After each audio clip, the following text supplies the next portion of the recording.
Hi, welcome back to my reading of Better by Atul Gawande. So last time we read chapter 1 and it talked about how washing hands can help physicians reduce the transmission rate of a lot of germs and viruses, and which is very relevant right now given the COVID-19 pandemic. So today I'll be reading chapter 2. It's called the Mop Up. It's about vaccination in rural India. People underestimate the importance of diligence as a virtue. No doubt that this has something to do with how supremely mundane it seems. It is defined as the constant and earnest effort to accomplish what is undertaken.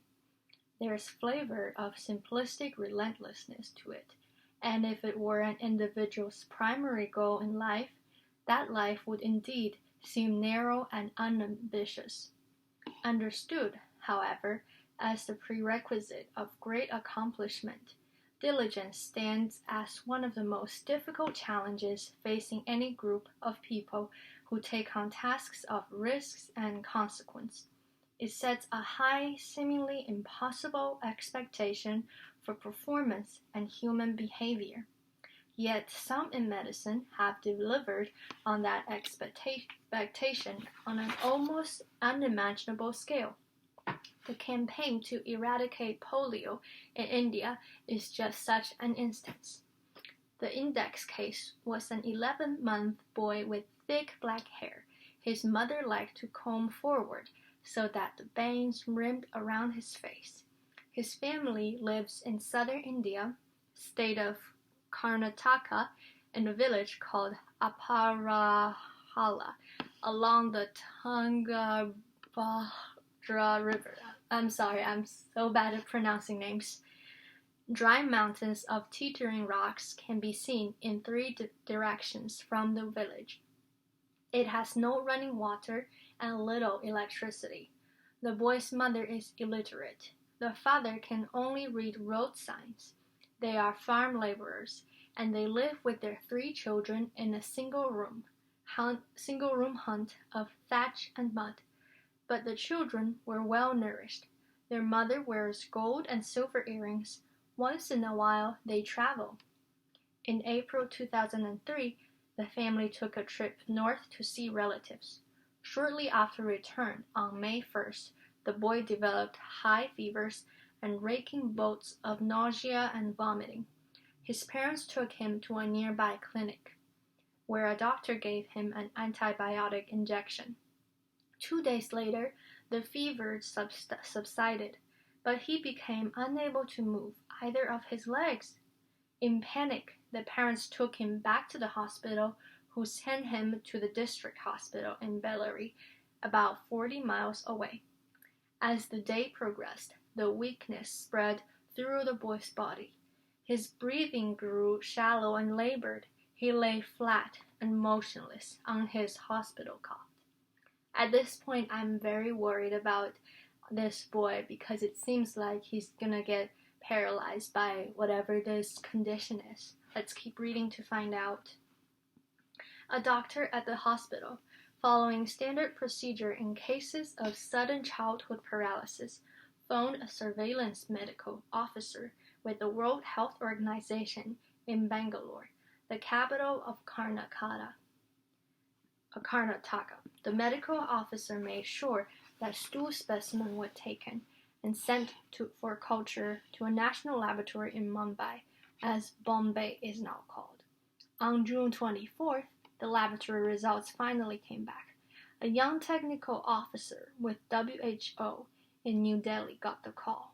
It was confirmed of a case of polio, a disease thought to have been eliminated from southern India, and it set off an alarm. The World Health Organization is nearly 2 decades in its campaign to eradicate polio from the world. If the campaign succeeds, it may be mankind's single most ambitious accomplishment, but this is a big if. International organizations are fond of grand-sounding pledges to rid the planet of this or that menace. They nearly always fail, however. The world is too vast and too various to submit to dictates from on high. Consider the other attempts that have been made to eliminate individual diseases. In 1909, the newly established Rockefeller Foundation launched the first global eradication campaign, an effort to end hookworm disease using anti-hemolytic drugs in 23 countries. It didn't work. Today, 1 billion people, a sixth of the world's population, are infected with hookworm, an intestinal parasite that feeds on human blood.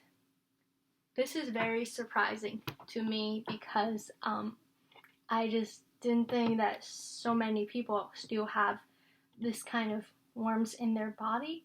I remember my dad said when he lived in China as a kid, he would get medicine for like worms in his stomach, and after he takes that, he would poop out a bunch of worms. But fortunately, when I was born, like such things don't exist now because our environments are very clean. A 17-year campaign against yellow fever led by the Rockefeller Foundation and the United States Armed Services had to be abandoned in 1932 when yellow fever was found to have a reservoir outside human beings. The yellow fever virus persists in mosquito eggs.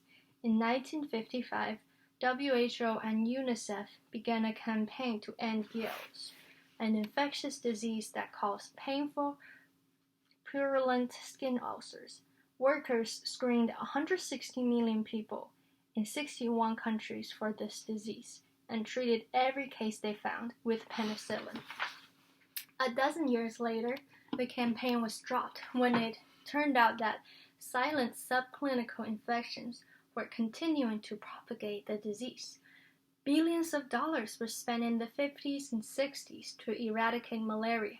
Today, the disease affects more than 300 million people a year. Wow, that is very surprising to me because living in the States, we typically don't hear about these diseases, but in other parts of the world, they are still very much a problem, and I hope we can do more things about it.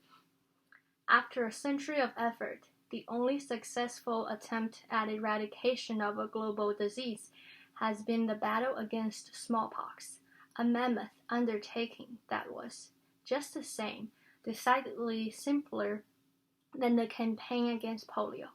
Smallpox, with its distinctive blisters and vesicles, could be readily and quickly identified. The moment a case appeared, a team could be dispatched to immunize everyone the victim might have come in contact with. That strategy, known as ring immunization, eradicated the disease by 1979. Polio infections are far harder to identify. For every person who is paralyzed, between 200 and 1,000 infected people come down with little more than a stomach flu, and they remain silently contagious for several years after the symptoms abate. Nor is every case of childhood paralysis polio, and it usually takes weeks for stool specimen to be obtained, delivered to a laboratory, and properly tested for the disease.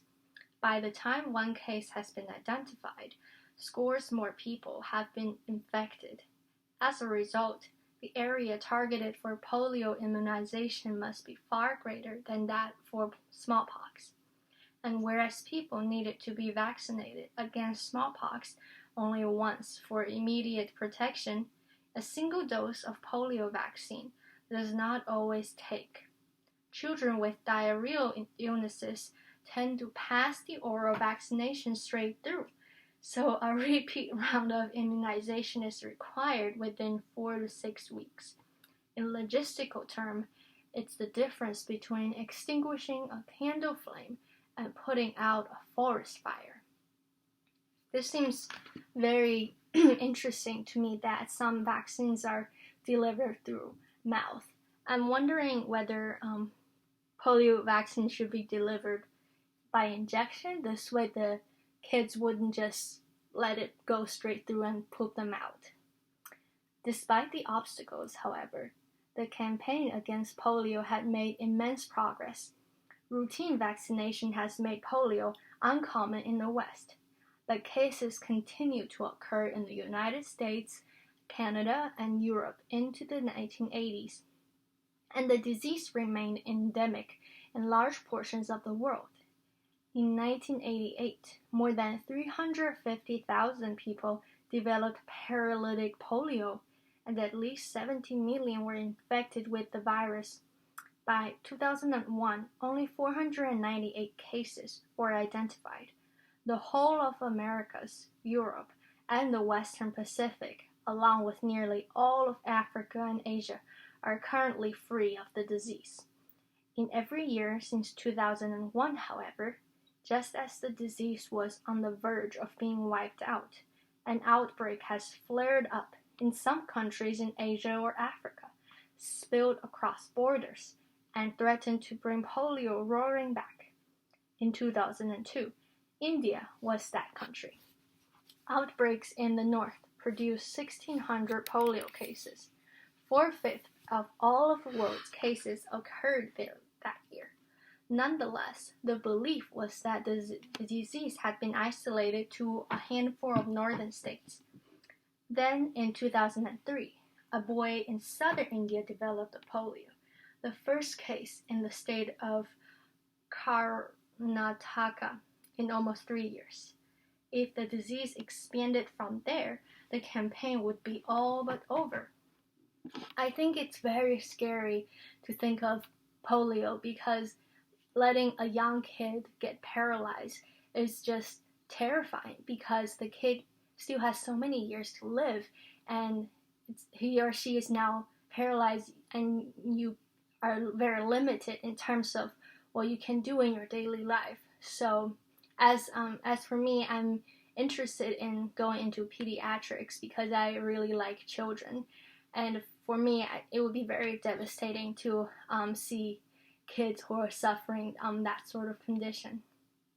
On June 25th, less than 24 hours after the report from Karnataka polio case came in, Sunil Ba, a WHO physician and technical officer in the Delhi office, sent an email to people at WHO and UNICEF and at the Indian government. It was his job to provide the initial assessment of the facts on the ground.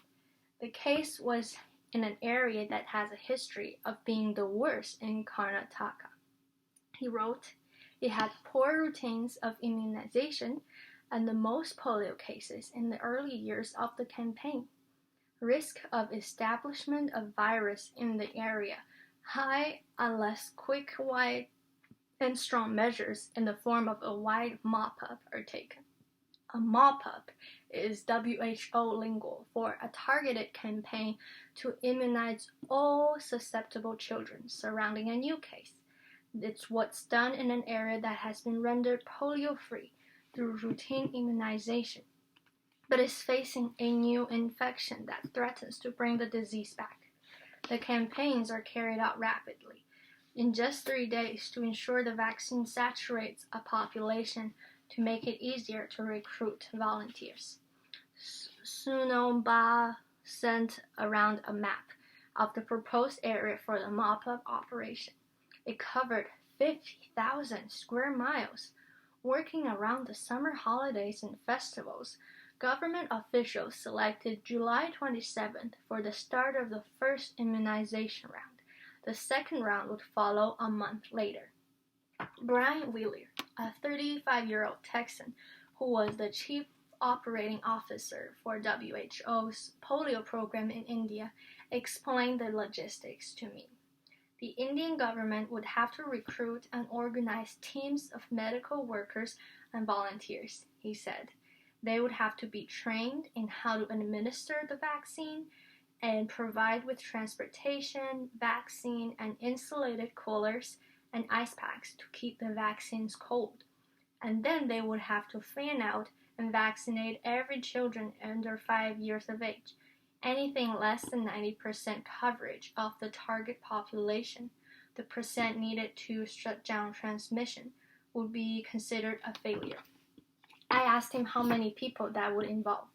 He checked his budget list. The plan, he said, was to employ 37,000 vaccinators and 4,000 healthcare supervisors, rent 2,000 vehicles, supply more than 18,000 insulated vaccine carriers, and have the workers go door to door to vaccinate 4.2 million children in 3 days. Wow, that just really blew my mind, Those numbers are really big, and I'm wondering if similar things is going to happen to us when we finally have the COVID vaccine.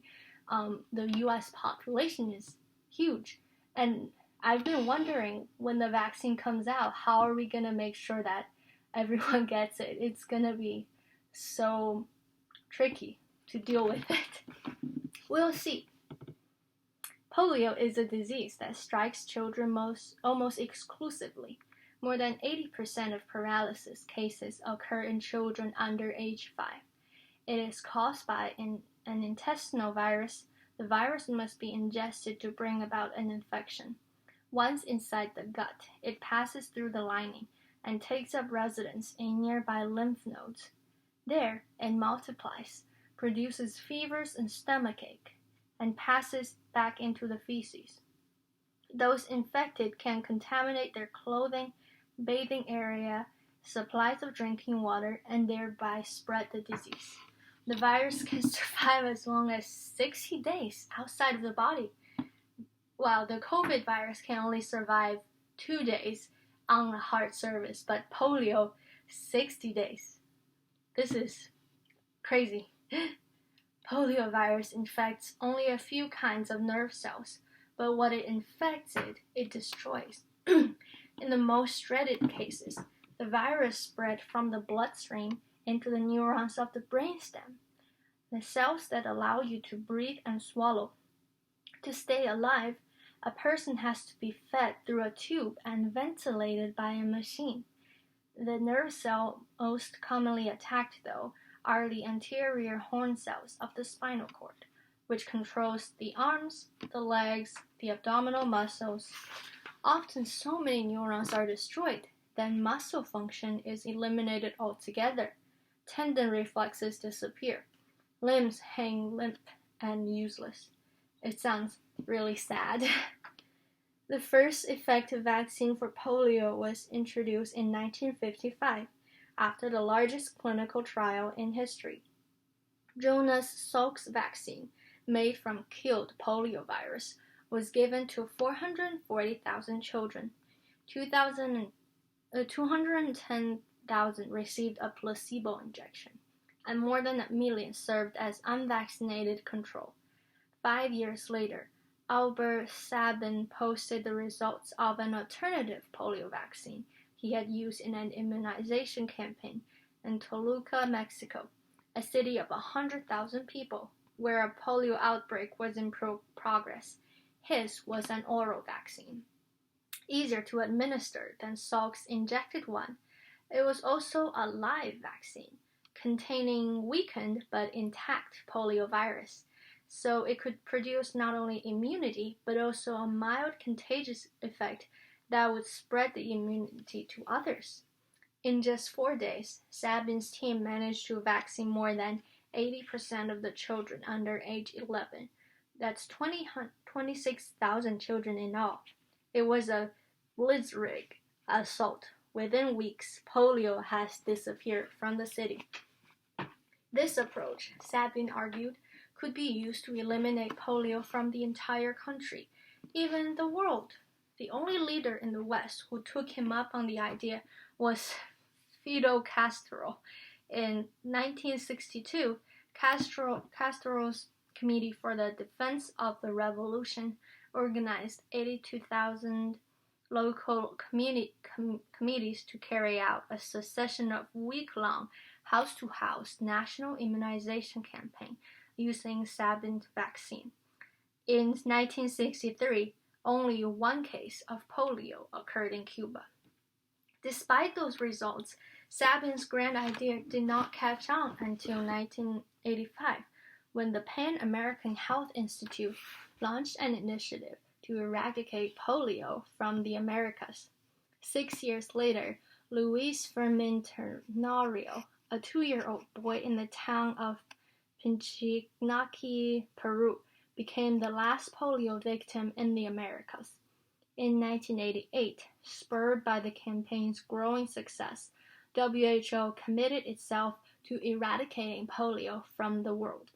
That year, Rotary International pledged $250 million for the effort. It has since provided $350 million more. UNICEF agreed to organize the worldwide production and distribution of vaccine, and the United States made the campaign one of CDC's core initiatives, supplying both expertise and considerable additional funding.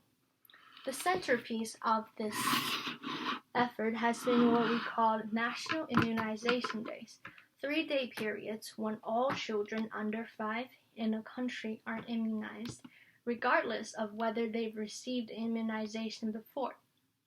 In 1 week in 1997, 250 million children were vaccinated simultaneously in China, India, Bhutan, Pakistan, Bangladesh, Thailand, Vietnam, and Burma. National immunization days have reached as many as 500 million children at one time, almost a tenth of the world's population. Through such efforts and a reliable network of monitors to detect outbreaks, the WHO campaign had brought the incidence of polio in the world to less than 1% of it used to be. I'm very impressed by all the things that WHO has done. I'm so amazed that they can organize many countries to work together to fight a common cause, which is to eradicate this disease that is so devastating for children. The striking thing is that WHO doesn't really have the authority to do any of this. It can't tell governments what to do. It hires no vaccinators, distributes no vaccine. It's a small Geneva bureaucracy run by several hundred international delegates whose annual votes tell the organization what to do, but not how to do it. In India, a nation of 1 billion people, WHO employs 250 physicians around the country to work on polio monitoring, the only substantial resource that the WHO has cultivated its information and expertise. I didn't understand how this could suffice. Then I went to Karnataka. For the 3 days of the Mop Up, I traveled through Karnataka with Pankaj Bhatanagar, a WHO pediatrician whose job was to see that the operation was properly executed.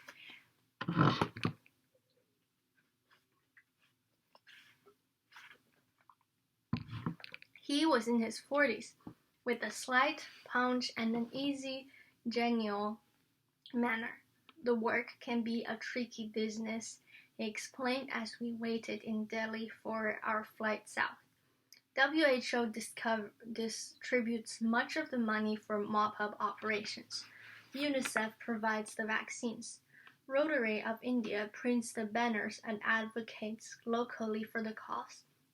But the operation itself is run by people none of these organizations control.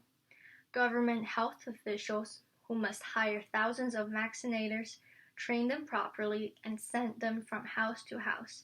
We took a plane to Bangalore, then traveled 8 hours overnight by train to Bellary, a crowded, dusty town that is the district seat of Aparahala. At a small, strange hotel there, it had a safari theme. Pankaj convened the members of his team over breakfast. To monitor the immunization of 4 million children, he had just 4 people, 3 young medical officers and himself. They were the only ones available who spoke Kannada, the local language. The medical officer finished their breakfast of idli and dosa and lit up cigarettes. In India, it seems half of the doctors who work in public health smokes. And then Pankaj asked for status report. Since the index case was identified, he was told, 4 more cases of confirmed polio had appeared in the region, including another child in Upper and 4 hot cases while awaiting for confirmation testing. Of the 13 districts targeted for Mop Up, Bellary accounted for all but 1 of those cases. Then we must concentrate on monitoring in this district, Pankaj said. It is now the place with the most intense transmission of polio in the world. Another doctor pulled out some figures of the area. Bellary district, he told Pankaj, has a population of 2,900,000 people, with 542 villages and 9 urban towns. 52% of the males and 74% of the females are illiterate. There are just 99 doctors in the district public health system. He turned to a map. The polio cases, he said, were clustered in a triangle of villages surrounding Sirigupa, a small, slum-ridden town about 40 miles away. Pankaj made his assignment. For the mop-up, he would check on the progress in at least Upper a village called Sirigiri where polio had appeared, the 2 urban areas with hot cases, and a mine in Citradurga where vaccinators might have particular difficulties gaining entry because the housing was on the property of a private company. He assigned the remaining villages to the others and asked them to follow up behind him for a second check in Upper and the urban areas. The group then split up. By 8:30 in the morning, Pankaj and I were on the road. We had a rented 4-wheel drive Toyota and a Beto nut-chewing driver who waited until we were there an hour down a pitted road to tell us that the battery was dead. Whenever the engine was turned off, he said, "We need to start the car." Pankaj thought this was funny. The terrain outside the windows were baked by the hot sun, and the hills were desert lizard brown. The monsoon had failed to come this year. Only the few fields that had drip irrigation looked green. It took us about 2 hours to travel the 35 miles to Sirigiri, a village of mud-walled huts jammed up against one another. There is a garbage in the alleyway, and dust-faced children were playing everywhere.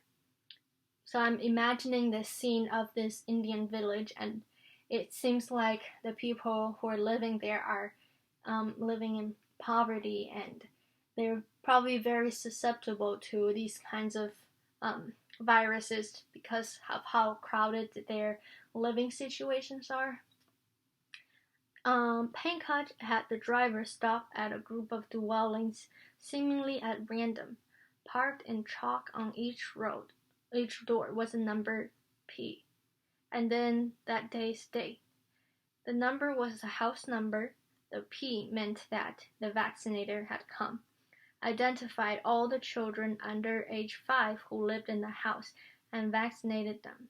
That very day, according to the day marked, Pankaj took out a pad of paper and strolled over to one of the huts. He asked the young woman at the door how many children lived there. 1, she said. He asked to see the child.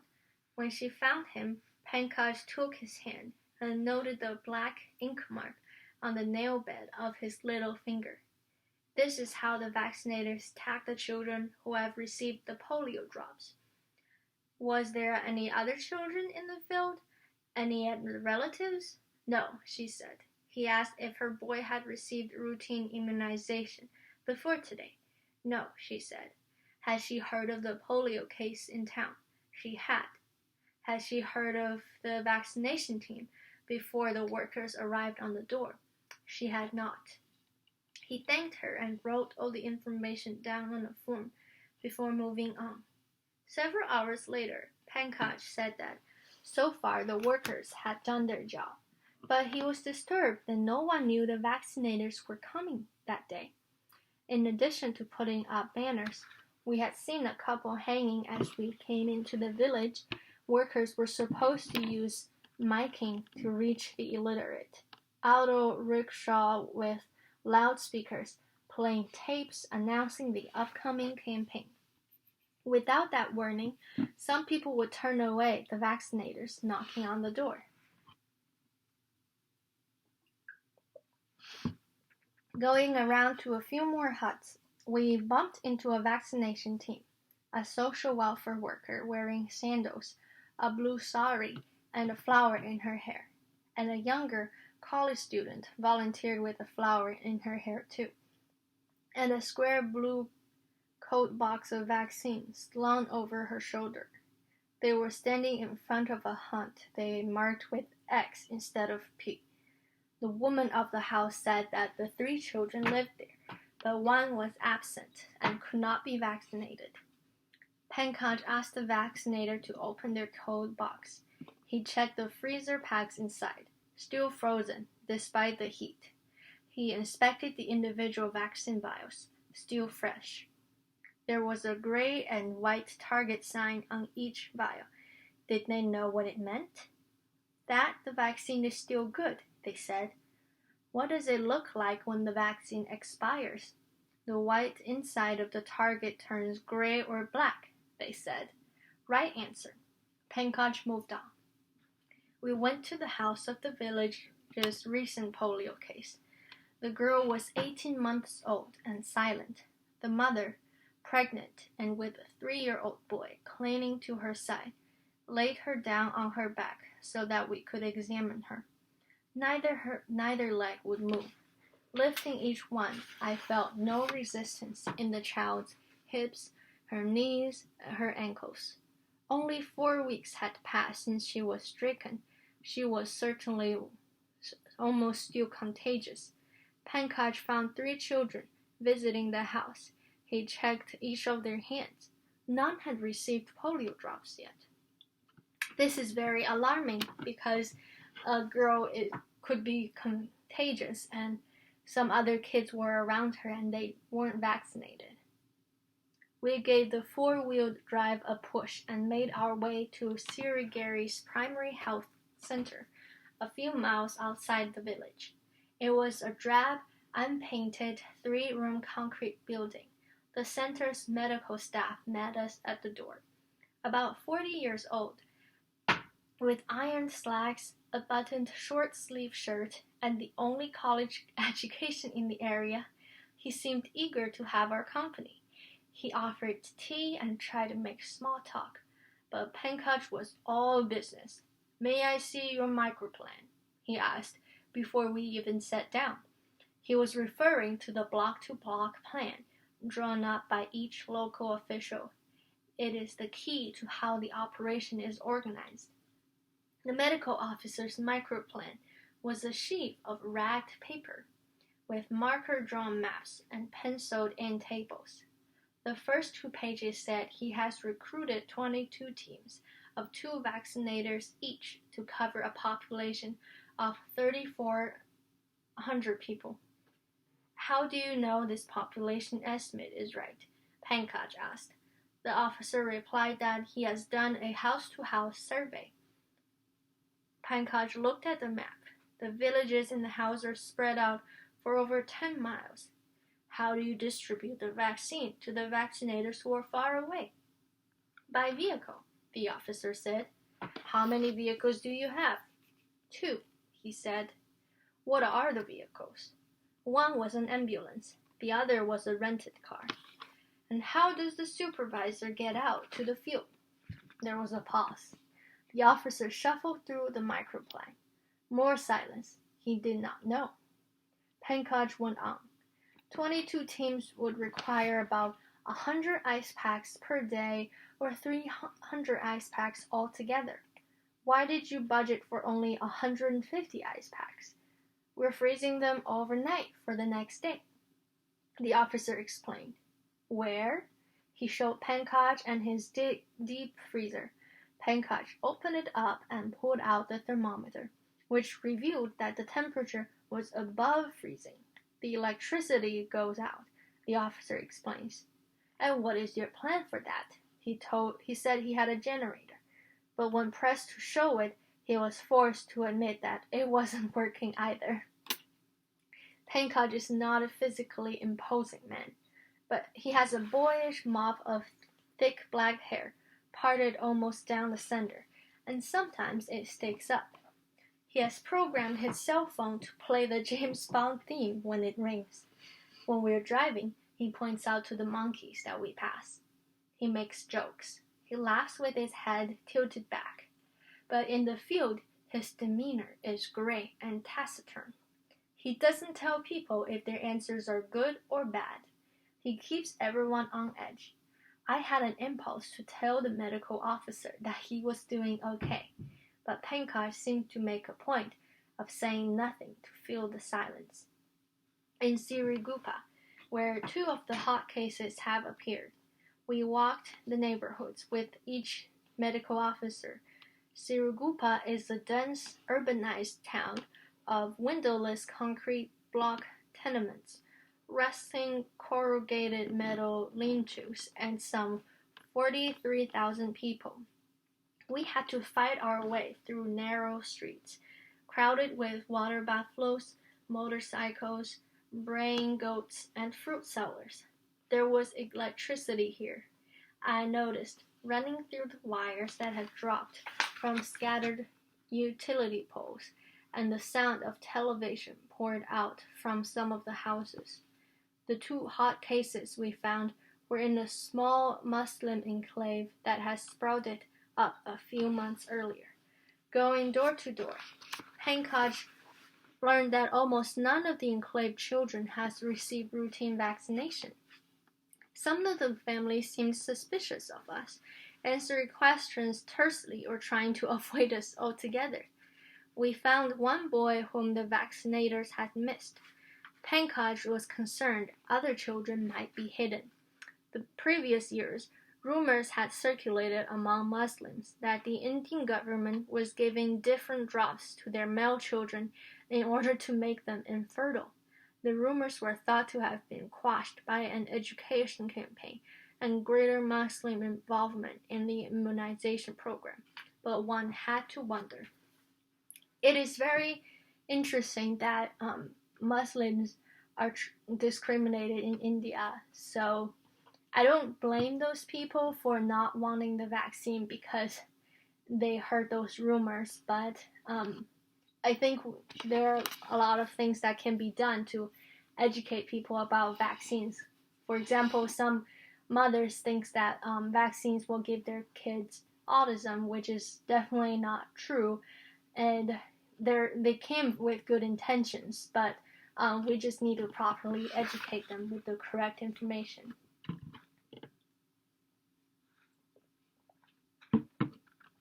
Later, walking with a local doctor and a vaccination team through a village called Balkundi, we came to the house of a small pretty woman who had rings on her toes and a baby held loosely on her hip. Another child, a boy of about 3, stood nearby, staring at our little crowd. Neither child had been vaccinated, so Pankaj asked if we could give them the polio drops. No, she said. She did not appear angry or afraid.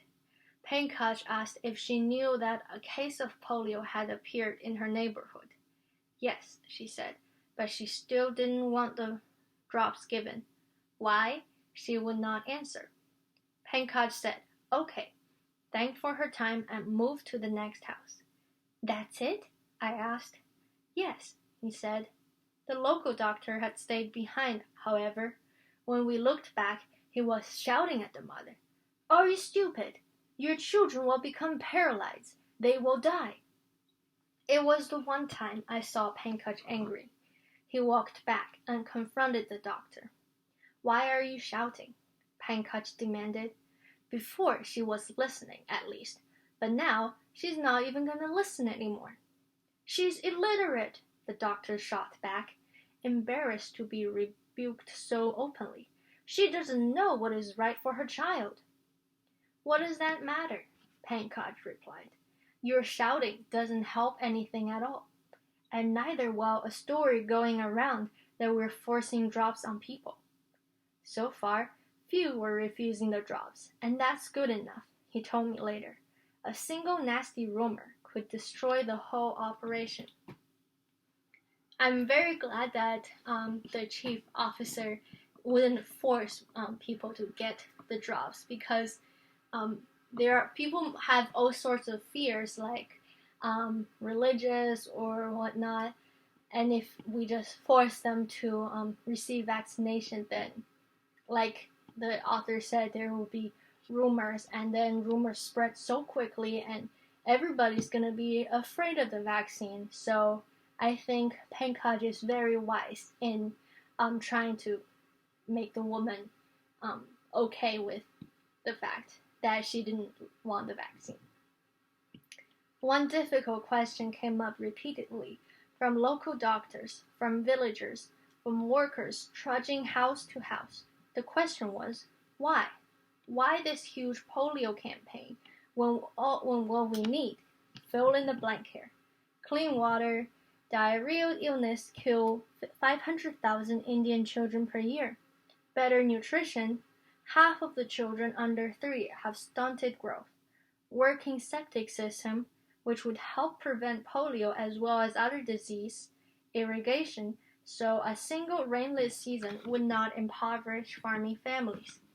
We saw neighborhoods that have had outbreaks of malaria, tuberculosis, cholera, but no one important had come to visit in this year's.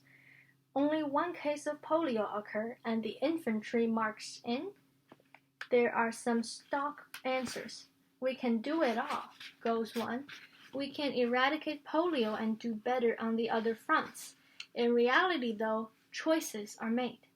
For the whole week, for instance, doctors in Karnataka had all but shut down their primary health clinics in order to carry out the polio vaccination work. Pankaj relied on a somewhat more persuasive line of argument, that ending polio is in itself worthwhile. In one village, I watched a resident demand to know why the government and the WHO weren't combating malnutrition there instead, and there were only so much they could do, Pankaj said. And if you're starving, becoming paralyzed certainly wouldn't help. Still, you could have made the same claim for almost any other human problems that you decide to tackle. Blindness or cancer, for that matter, kidney stones. If you're starving, kidney pain certainly isn't going to help. And then there's the issue of money. So far, the campaign has cost $3 billion worldwide, more than $600 a case. To put that in perspective, the Indian government's local budget for healthcare in 2003 came to $4 per person. Stopping the very last case of polio, one official told me, might cost as much as $200 million. Even if the campaign succeeds in eradication of polio, it is entirely possible that more lives will be saved in the future if the money were spent on, say, building proper sewage system or improving basic health services. I really like this part because it discusses like counter arguments to this polio eradication initiative, because there are so many other things you can spend your money on to help people, and I think these are very hard choices to make. Do you want to prevent kids from getting paralyzed, or should we make sure nobody is starving? So I'm interested to keep reading to see why they chose to focus on polio. What's more, success is by no means assured. WHO had to expand its target date for eradication from 2000 to 2002 to 2005, and now it's having to extend again. In this last year of the campaign, more and more money have been spent chasing the few hundred cases that keep popping up. A certain weariness is bound to settle in. Around 24 million children are born in India each year, creating a new pool of potential polio victims the size of Venezuela's entire population. Just to stay caught up, a mammoth campaign to immunize every child under the age of 5 has to be planned each year. The truth is, no cost-benefit calculus can assure us just now that the money is well spent. So I guess that the choice to focus on polio was made without really any evidence that this is gonna be worth it. I don't know. It surprised me because I thought that spending this money requires serious consideration. Yet for all these reservations, the campaign has averted an estimated 5 million cases of paralytic polio thus far, a momentous achievement in itself. And although erasing the disease from the world is a grand, perhaps even absurd ambition, it remains a feasible task and one of the few things that we as a civilization can do that could benefit mankind forever. The eradication of smallpox will last as an enduring gift to all who are to come. And now, perhaps, the eradication of polio can too. But this means we must actually get down to that final polio case. Otherwise, the efforts of the hundreds of thousands of volunteers and the billions spent will have amounted to nothing, or maybe worse than nothing. To fail at this venture would put into question the very ideal of eradication. Beneath the ideal is the grueling, unglamorous, and uncertain work. If the eradication of polio is our monument, it is a monument to the perfection of performance, to showing what can be achieved by diligent attention to detail coupled with great ambition. There is a system, and it had eradicated polio in countries with far worse conditions than I was seeing in India. For example, in Bangladesh, in Vietnam, in Rwanda, in Zimbabwe, polio was eradicated from Angola in the midst of a civil war. An outbreak in Kandahar in 2002 was halted by a WHO-led Mop Up operation, despite the Afghan war. In 2006, new mop-ups took place in northern Nigeria, where polio remained endemic and periodically spills into surrounding countries. In India, Pankaj told me there had been campaigns on camels in the Thar desert of Rajasthan, in jeeps among the tribal communities of the Jharkhand forest, on power boats through flooded regions of Assam and Meghalaya, on Navy cruisers traveling to remote islands in the Bay of Bengal. During our own mop-up, we covered about 1,000 miles in the 3 days of going town to town. Pankaj worked his mobile phone almost constantly. Armed with the information he provided, state officials arranged deliveries from ice factories to teams at risk of running short of ice packs, and extended the mop-up by an additional day in one area where the local officer had severely underestimated the population to be vaccinated. For miles outside of the village of Balkhandi, we came upon a cluster of makeshift shanties for migrant laborers, not seen on any maps. When we checked the children, though, they all had vaccinators' ink marks on their pinkies.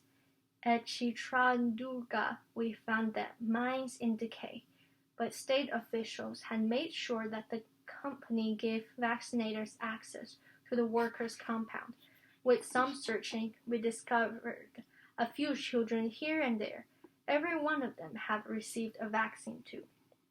I'm very impressed by how thorough all the workers are at vaccinating every children they can find, even though not all of them were part of the plan because They simply didn't know that there were children living in certain areas. By the end of the Mop Up, UNICEF officials had distributed more than 5 million doses of fresh vaccine through the 13 districts. Television, radio, and local newspaper had been blanketed with public service announcements. Rotary of India had printed and delivered 25,000 banners, 6,000 posters, and more than 650,000 handbills. And 4 million of the targeted 4.5 million children have been successfully vaccinated. In 2005, India has just 66 new cases of polio. Pankaj and his colleague believe that they're finally closing in on their goal of eradication in India. And as India goes, so might the world. Still, there's no denying the dimension of what Pankaj and his colleagues are up against. Pankaj says he has seen more than 1,000 cases of polio in his career as a pediatrician. When we drove through the villages and towns, he could pick out polio victims at a glance. They were everywhere. I began to realize the beggar with 2 emaciated legs folded under him, rolling on by a wooden cart, the man dragging his leg like a club down the street, the passerby with a contracted arm tucked against his side. On the second day of the Mop Up, we reached Aparahala, the village where Karnataka outbreak had started. The first index polio case was now a 14-month-old boy with a healthy, almost muscular thickness about his upper body. After the first few days of his infection, his breathing has returned to normal. But when his mother put him down on his stomach, you could see that his legs were withered. With the exercise the nurses had taught her to do, he had regained enough movements in his left leg to be able to crawl, but his right leg dragged limply behind him. This part seems very sad, to watch a kid lose the ability to move one of his legs at such a young age. My heart would be broken when I see a case like that as a doctor. Making our way around the open sewage in Aparahala, the mud-covered pigs, the cows resting curled up on like cats with their heads on their hooves, we found the neighbor girl who had come down with polio after the boy. She was 18 months old, with a big, worried face, perfect white teeth, and short, spiky hair. She was wearing small gold earrings and a yellow and brown checked dress. She squirmed in her mother's arms, but her legs only dangled beneath her dress. Her mother wore an impassive expression as she stood before us in the sun, holding her paralyzed child. Pankaj gently asked her if the boy had received polio drops. Perhaps she had gotten the vaccine, but it had not taken. The mother said that a health worker had come around with polio drops a few weeks before her daughter came sick, but she had heard from other villages that children were getting fevers from the drop, so she refused the vaccine. A look of profound sadness now swept over her. She had not understood, she said, staring down at the ground. Eventually, Pankaj continued onward, checking on the vaccinators going door to door. When he was finished, we left. The road heading out to the village was a red dirt track, and we rattled over it with our wheels in the ruts that the bullock cart had made. "What will you do when polio is finally gone?" I asked Pankaj. "Well, there is always measles," he said. This is a very interesting chapter. I learned a lot about how initiatives were taken to eradicate polio in this case, and also a lot of the sadness that would surround kids who unfortunately contract the virus and become paralyzed, which makes me think that when I become a doctor, I would strongly encourage people to get vaccination for kids and make sure to properly educate them. This way they could prevent tragedies like this very cute little girl who's wearing a dress but her legs were dangling and not able to move. So I will see you in the next chapter. Thank you for being with me today.